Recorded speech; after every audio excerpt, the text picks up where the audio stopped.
ಶಿವಮೊಗ್ಗದಲ್ಲಿ ನಡೆದಂತ ಒಂದು ಘಟನೆ ಸಿಕ್ಕಾಪಟ್ಟೆ ವೈರಲ್ ಆಗಿತ್ತು. ಇಬ್ರು ಯುವಕರು ದ್ವಿಚಕ್ರ ವಾಹನದಲ್ಲಿ ಹೋಗ್ತಾ ಇರಬೇಕಾದ್ರೆ ಎದುರಿಗೆ ಟ್ರಾಫಿಕ್ ಪೊಲೀಸ್ ಕಾಣ್ತಾರೆ. ಅವರು ಕಣ್ ತಪ್ಪಿಸಿ ಹೋಗ್ತಕ್ಕಂಥ ಪ್ರಯತ್ನವನ್ನ ಮಾಡ್ತಾರೆ ಮತ್ತು ಕಣ್ ತಪ್ಪಿಸಿ ಹೋಗ್ತಾರೆ ಸಹ. ಆದ್ರೆ ಅದನ್ನ ಅವರು ಪೂರ್ತಿ ಒಂದು ಸೆಲ್ಫಿ ವಿಡಿಯೋದಲ್ಲಿ ಅದನ್ನ ಶೂಟ್ ಮಾಡ್ಕೊಂಡಿದ್ರು. ಅದನ್ನ ಅವರು ಸೋಷಿಯಲ್ ಮೀಡಿಯಾ ಹ್ಯಾಂಡಲ್ ಹಾಕ್ತಾರೆ. ಅದಾದ ನಂತರ ಅವರನ್ನ ಪೊಲೀಸರು ಕರೆಸ್ತಾರೆ ಸ್ಟೇಷನ್ಗೆ. ಮತ್ತು ಪೊಲೀಸ್ನವರು ಸಹ ಟ್ರಾಫಿಕ್ ಪೊಲೀಸ್ ಅವ್ರು ಏನು ಒಂದು ಹ್ಯಾಂಡಲ್ ಇದೆ, ಸೋಷಿಯಲ್ ಮೀಡಿಯಾ ಹ್ಯಾಂಡಲ್ ಇದೆ, ಫೇಸ್ಬುಕ್, ಇನ್ಸ್ಟಾ, ಅಲ್ಲೂ ಸಹ ವಿಡಿಯೋವನ್ನು ಹಾಕ್ತಾರೆ. ಆ ವಿಡಿಯೋವನ್ನ ಲಕ್ಷಗಟ್ಟಲೆ ಜನ ನೋಡ್ತಾರೆ, ಬಹಳಷ್ಟು ಜನ ಅದನ್ನ ವ್ಯೂ ಮಾಡ್ತಾರೆ. ಆದ್ರೆ ವಾಸ್ತವವಾಗಿ ಅಲ್ಲಿ ನಡೆದಿದ್ದೇನು, ಆ ನಂತರ ಏನಾಯ್ತು ಅದನ್ನೆಲ್ಲ ತಿಳ್ಕೊಳ್ಳೋಣ ಬನ್ನಿ. ನಮ್ಮ ಜೊತೆಗೆ ಆ ಇಬ್ಬರು ಯುವಕರು, ನಾನೇನು ಹೇಳಿದೆ, ಆ ಇಬ್ಬರು ಸಹ ಶಿವಮೊಗ್ಗ ಮತ್ತು ಮಲೆನಾಡಲ್ಲಿ ಸುತ್ತಮುತ್ತ ತುಂಬಾ ಫೇಮಸ್ ಆದಂತ ಫೋಟೋಗ್ರಾಫರ್ಸ್ ಅವರಿಬ್ರು. ಜನಕ್ PV ಅಂತ ಹೇಳಿ ಮತ್ತೆ ಇವರು ಚೇತನ್ ಅಂತ ಹೇಳಿ. ವಾಸ್ತವವಾಗಿ ಅಲ್ಲಿ ಏನು ನಡೀತು ಮೊದಲು ನಿಮಗೆ ಆ ವಿಡಿಯೋದ ಒಂದು ಸಣ್ಣ ಝಲಕ್ ನೀವು ನೋಡಿ. ಇಲ್ಲಿ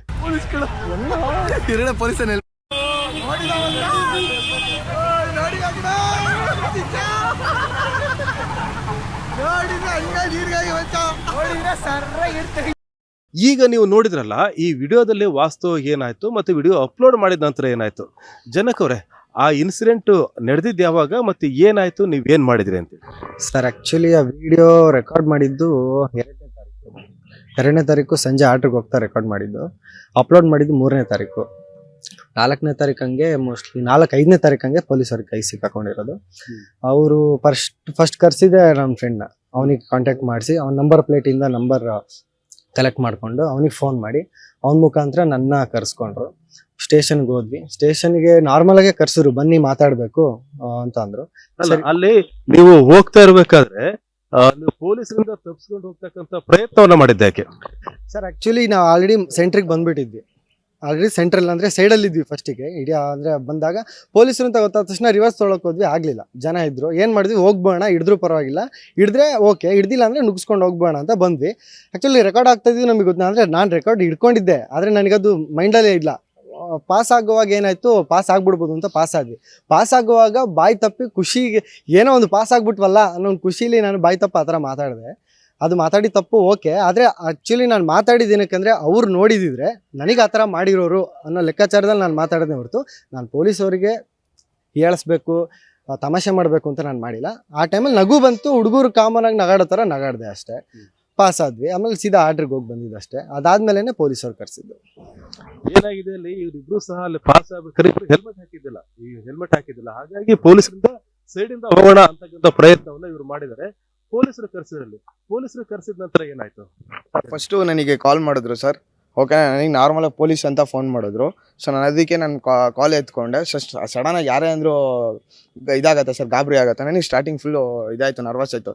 ಸರ್ ಹೇಳಿ ಸರ್ ಯಾರು ಅಂತ, ಈ ಥರ ಟ್ರಾಫಿಕ್ ರೂಲ್ಸ್ ಮಾಡಿದ್ದೀರಾ, ಹಿಂಗೆ ಸೋಷಿಯಲ್ ಮೀಡಿಯಾದಲ್ಲಿ ಹಾಕಿದ್ರಾ?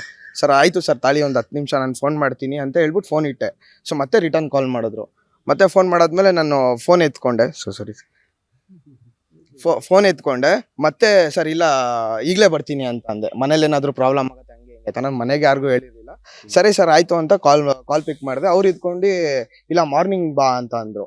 ಸರ್ ಮಾರ್ನಿಂಗ್ ಸಾಹೇಬ್ರು ಬರ್ತಾರೆ, ಮಾರ್ನಿಂಗ್ ಬಾ ಅಂತ ಅಂದರು. ನಾರ್ಮಲಾಗಿ 10 ಗಂಟೆಗೆ ನಾನು ಹೋದೆ. ಫಸ್ಟು ಸಾಹೇಬ್ರು ಬಂದು ಸ್ಟಾರ್ಟಿಂಗ್ ಬೈದರು, ನೀವು ಫೋಟೋಗ್ರಾಫರ್ಸ್ ಆಗಿ ನೀವೇನಿಕ್ಕಪ್ಪ ಈ ಥರ ಮಾಡ್ತೀರಾ, ಹಂಗೆ ಹಿಂಗೆ ಅಂತ ಎಲ್ಲ ಸ್ಟಾರ್ಟಿಂಗ್ ನಾರ್ಮಲಾಗಿ ಬೈದರು. ಆಮೇಲೆ ವಿಡಿಯೋ ನೋಡಿರಲಿಲ್ಲ ಸರ್, ವಿಡಿಯೋ ಆ್ಯಕ್ಚುಲಿ ಏನೂ ನೋಡಿರಲಿಲ್ಲ. ಆಮೇಲೆ ಹಿಂಗೆ ನೋಡ್ತಾ ಆ್ಯಕ್ಚುಲಿ ಜನಕ್ಕಿದ್ದಾನೆ ಆ ವರ್ಡ್ನ ನೋಡಿದ್ರು. ಜನಕ ಬೈದು, ಸರಿ ಇನ್ನೊಬ್ಬ ಫ್ರೆಂಡ್ ಇದ್ದಾನಾ, ಸರಿ ಆಯಿತು ಬಾ ಅಂತ ಹೇಳ್ಬಿಟ್ಟು ಸಾಹೇಬ್ರನ್ನ ಕರ್ಸಿದ್ರು. ಅಷ್ಟರೊಳಗೆ ನಾನು ಜನಕ ಹತ್ರ ಬಂದೆ, ಕರ್ಕೊಂಬಂದರು. ಆಮೇಲೆ ಏನಾಯ್ತು ಅಂತ ನೀವೇ ನೋಡಿದ್ರಲ್ಲ ಸರ್. ಪೊಲೀಸರು ಪೊಲೀಸ್ ಸ್ಟೇಷನ್ಗೆ ಕರೆಸಿದ್ರು. ಆ ರೀತಿ ಯಾಕೆ ಮಾಡಿದ್ರಿ, ನೀವು ಪೊಲೀಸರಿಂದ ತಪ್ಪಿಸ್ಕೊಂಡು ಹೋಗ್ತಕ್ಕಂಥ ಪ್ರಯತ್ನವನ್ನು ಯಾಕೆ ಮಾಡಿದ್ರಿ ಅಂತ ಹೇಳಿರ್ತಾರೆ. ಆಮೇಲೆ ಇವರು ತಪ್ಪಿಸ್ಕೊಂಡು ಹೋಗಿದ್ದಾನೆ, ವಿಡಿಯೋ ಯಾಕೆ ಹಾಕಿದ್ರಿ ಅಂತ ಸಾಕಿರ್ತಾರೆ. ಆದ್ರೆ ಬಹಳಷ್ಟು ಜನಕ್ಕೆ ಇದೇ ಅಲ್ವಾ ವೆಹಿಕಲ್, ಅದು ಇದೇ ಗಾಡಿನಲ್ಲಿ ನೋಡಿ, ಇವಾಗ ಹೆಲ್ಮೆಟ್ ಇದೆ, ಈಗ ಹೆಲ್ಮೆಟ್ ತಗೊಂಡ್ ಬಂದಿದ್ದಾರೆ. ಪೊಲೀಸರ ಹತ್ರ ಹೋದಾಗ ಏನಾಯ್ತು, ಪೊಲೀಸರು ಅವ್ರನ್ನ ಯಾವ ರೀತಿ ಅವ್ರ ಜೊತೆ ಮಾತನಾಡಿದ್ರು, ಆ ಸಂದರ್ಭದಲ್ಲಿ ಏನಾಯ್ತು ಅನ್ನೋದು ಬಹಳ ಮುಖ್ಯವಾದ ಅಂಶ. ಯಾಕೆ ಅಂದ್ರೆ ಈ ಸೋಷಿಯಲ್ ಮೀಡಿಯಾದಲ್ಲ ವಿಡಿಯೋ ವೈರಲ್ ಆದ ತಕ್ಷಣ ಎಲ್ಲರೂ ತಮ್ಮ ಮನಸ್ಸಿಗೆ ಬಂದಂತ ಕಮೆಂಟ್ ಗಳನ್ನ ಹಾಕಿದ್ದಾರೆ, ಮನಸ್ಸಿಗೆ ಬಂದಂತೆ ಮಾತಾಡ್ತಾ ಇದ್ದಾರೆ. ಆದ್ರೆ ವಾಸ್ತವವಾಗಿ ಪೊಲೀಸರು ಇವ್ರ ಜೊತೆಗೆ ಹೇಗೆ ಬಿಹೇವ್ ಮಾಡಿದ್ರು, ಏನ್ ಮಾಡಿದ್ರು, ಅಲ್ಲಿ ಕೇಸ್ ಮಾಡಿದ್ರು ಪೊಲೀಸರು, ಏನ್ ಮಾಡಿದ್ರು ಅಲ್ಲಿ?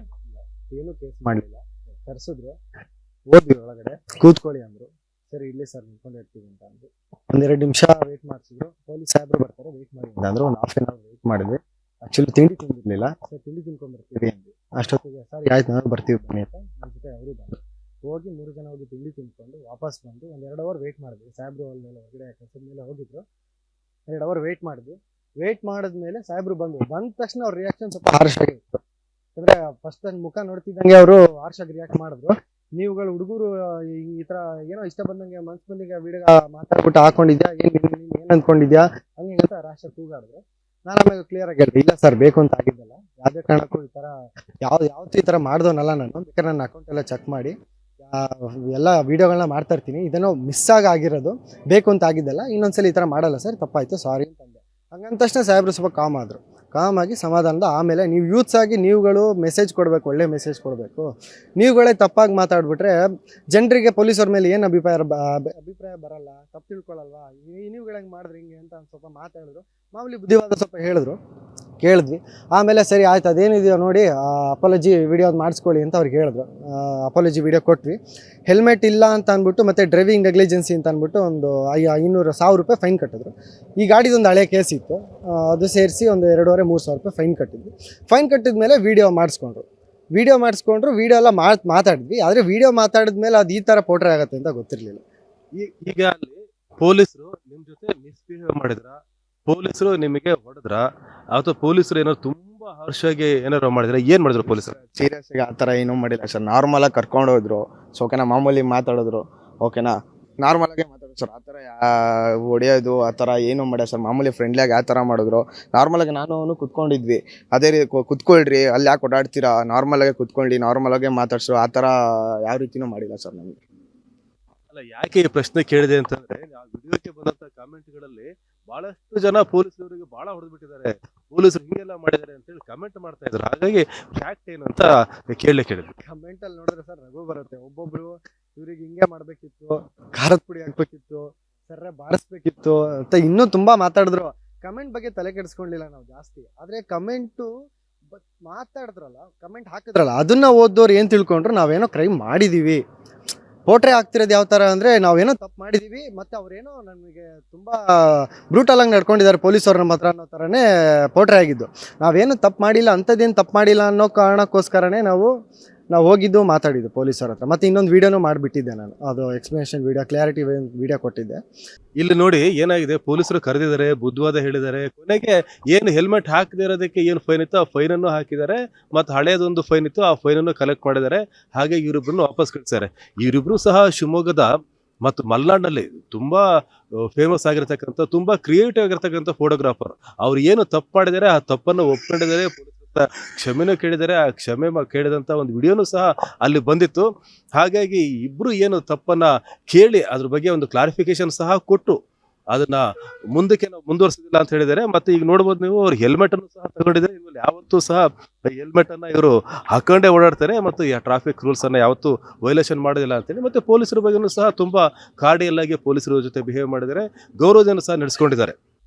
ಹಾಗಾಗಿ ಮುಂದಿನ ದಿನಗಳಲ್ಲಿ ಈ ಫೋಟೋಗ್ರಾಫರ್ಗಳು ಎಲ್ಲೂ ಟ್ರಾಫಿಕ್ ರೂಲ್ಸನ್ನು ವೈಲೇಷನ್ ಮಾಡದೇ ಇರಲಿ, ಮತ್ತು ನೀವು ಸಹ ಯಾರು ವೈಲೇಷನ್ ಮಾಡದೇ ಇರಿ ಅಂತ ಹೇಳ್ತಾ, ಮತ್ತು ಭಾಳ ಮುಖ್ಯವಾಗಿ ಅಲ್ಲಿ ಏನು ಒಂದು ತಪ್ಪಾಗಿದ್ದಕ್ಕೆ ಎಷ್ಟು ಶಿಕ್ಷೆಯನ್ನು ಕೊಡ್ಬೋದು ಆ ಶಿಕ್ಷೆಯನ್ನು ಪೊಲೀಸರು ಕೊಟ್ಟಾಗಿದೆ, ದಂಡವನ್ನು ಇಸ್ಕೊಂಡಾಗಿದೆ, ಎಲ್ಲದೂ ಆಗಿದೆ, ಇಲ್ಲಿ ಕ್ಷಮೆಯನ್ನು ಕೇಳಿಸಾಗಿದೆ.